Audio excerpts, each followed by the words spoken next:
discuss a very important interview question related to exception handling.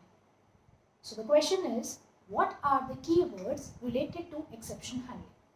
So, exceptions in Java are handled using try, catch and finally block. So the code or the set of statements which are monitored for exception are kept in the try block, catch block. In this block, we handled the exception that is caused in the try block, finally block.